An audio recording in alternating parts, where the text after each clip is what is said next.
So another quick and handheld video about modernizing a controller, and this time it's my Numark NS7 with its spinning platters. So a pretty cool one, but it came out 10 years ago, so it's kind of dated. And now with the new Rane One coming out, that kind of looks like this a little bit, kind of same family, even though it's now Rane. I thought it was a good idea to see if we could bring this into this decade, and I think we can. So these are some of the things that I've done to improve this thing. So it has a lot of loops. Let me just go through it really quick. It has a lot of loops up here. That has been mapped into a pads section, so it now has 8 pads. We'll get back to that. Then this machine doesn't have any effects at all. So I've used this paddle over here for effects, like it's known for newer controllers. I'll get back to that. And then I've used one of the EQs over here to handle the filter, which also give you color effects and also give you stems if you want to. So I'll get back to that too. So let's go through all the little changes. So like I said, we don't have a loop up here. There's a huge loop section that I don't need. So it's been turned into a pad section. So regular manual loop in and out, I've now put down to the pitch bend, so I can just do regular looping on these, like that. So that gives me this entire section. Then that has been remapped into 8 pads. 1, 2, 3, 4, 5, 6, 7, 8, and 2 selector buttons. So right now it's on slicer mode, because I've also mapped the LEDs, so that lets us see the LEDs moving. So if I press play,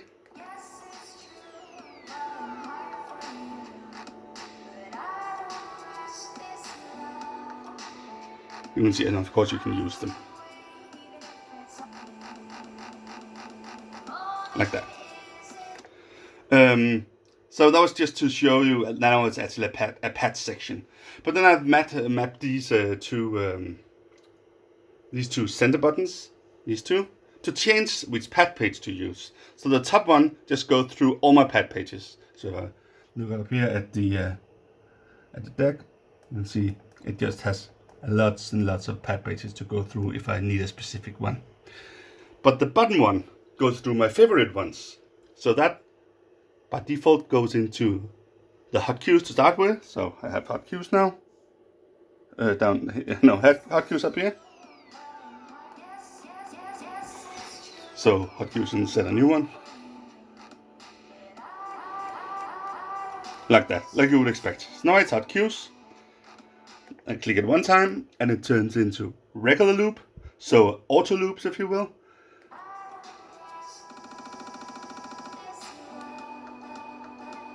So totally regular loops, like that. And then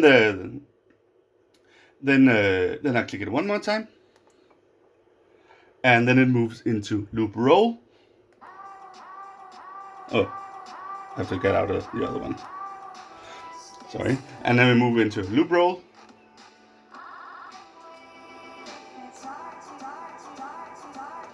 Like you would expect. So that's loop roll. The next pad page, favorite pad page, is stems. So now I can do all the stem separation. So remove the vocal, bring it back in, remove the drums maybe. Like you would expect for stem separation. So that's pretty cool. So now we have stems on this controller too.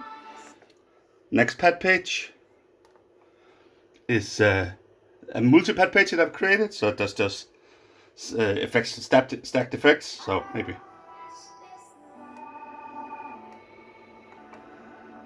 like that.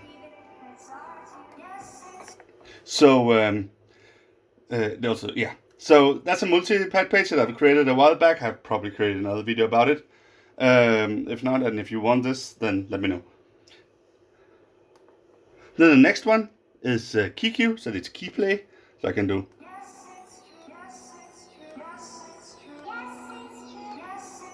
like that.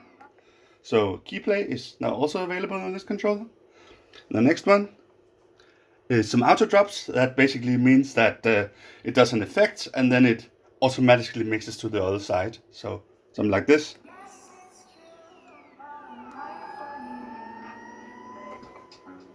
And now this one is spinning. So that's also one of mine, and I've also done another video about that you can look up if you want to. But back to this one. Then some other outs. Regular outs. I can do maybe an echo out. Like that, and it has some, different kind of outs that I've programmed on the pad page myself. And then we're back to hot cues. So those were my favorites. So that has not been mapped in an entire pad section. And I can switch between them. And of course I can add more pad pages if I want to. And as I said, the loop has been moved down to pitch bend, which I never use. So the next thing is probably the effects section over here. So that's been now done with this pedal. So right now it's an echo. So if I click play and I click this down, you can hear that I have echo. And if I do it upwards, it's just spring. So it's only while I keep it up there. That's actually the other direction than all the modern ones. So I have to get used to that if I want to move back and forth between modern controllers and this controller. But that'll be okay. And then I've changed this knob that I never use because that's the startup time of the spinning platter, and that's always 0. I have always wanted to start instantly. The stop time I use like this. So that one I use, you could hear it a little bit. So that's this button on this knob. But this one I use for changing the effects. So I can for instance do a way more or way less aggressive echo by going down here.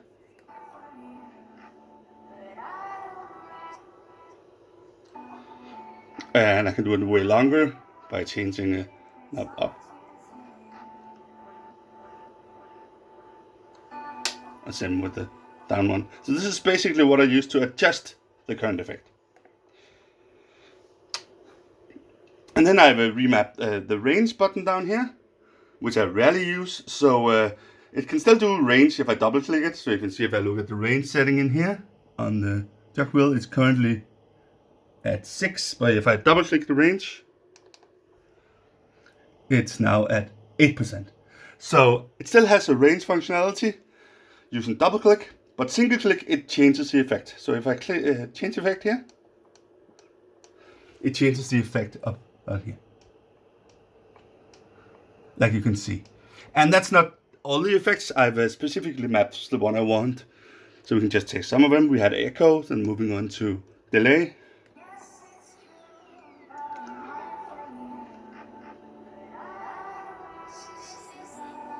And of course, I could also change the strength of that using this knob. And the next one could be, for instance, reverb, same kind of thing.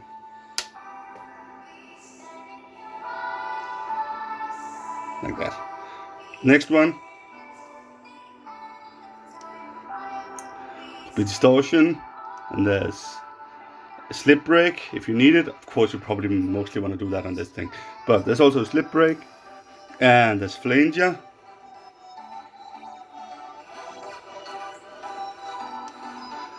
And noise. Now you really need this thing to do that. So like that.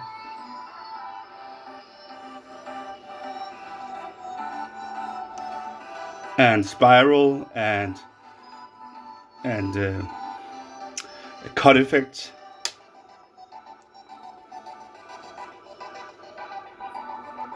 Like that.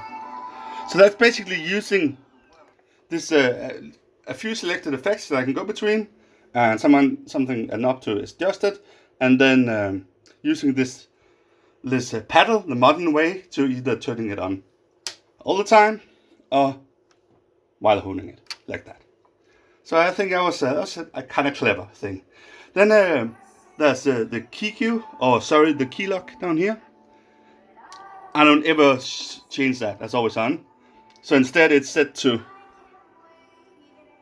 pitch reset. So if I change the pitch to be very slow, for instance, and click this, it'll pitch reset, and then when it's done, you can see it turns off, and this turns back on because it's back to 0, like that.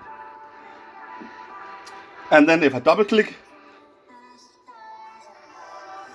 then I have pitch lock. So if I move one slider, the other slider moves as well. So moving the slider and looking at the screen, you can see both sliders go together. That's pitch lock, like that. And I can of course disengage it again the same way. So now it's off. So let's double click. So that's my remapping to handle pitch, more pitch functions. And then there's not a whole lot more to say about the deck. So then we can move over here. And the interesting part here is that it only has 3 knobs. So I've had to lose one of them because I do want to keep gain. And of course, so one of the EQs I've had to lose. So I've chosen the mid one. So low is still low, or bass is still low. Treble is still high. But I've also mapped the mid into that. That's a common thing done with the controllers that only had 2 knobs, so I thought I'd do that. So if I try to turn the treble, you can see up on the screen here that it also does the mid. And of course also hear it like that. So that's the top one. And then the bottom one I've kept a space, and then the center one I've turned into filter, the filter knob. So I could have done the bottom one because filter is normally at the bottom, but since it already says space, I wasn't sure. So currently I put it in the middle. I might change that at some point, but that's how it is right now. So that's basically the filter knob. But then I have a double click on the load function. The other ones are like the map by default, but the load function has a double click, which changes what the filter knob does. So the default is filter, so now it's filter. I'll load another track, but that's okay. So regular filter, like you would expect it to be. And then if I double click it here, it goes into the vocal stems. Need another track for that, probably. Like this one, so I'll load that one. So you can see that the filter knob now does vocal removal, or vocal isolation. So I basically can do instrumental versions to the left and a cappella version to the right because of the stems feature. So that's pretty cool. And the last function it has, so if I double click again, is echo, because that's the only color effect I really use here. So I can do like an out, like that.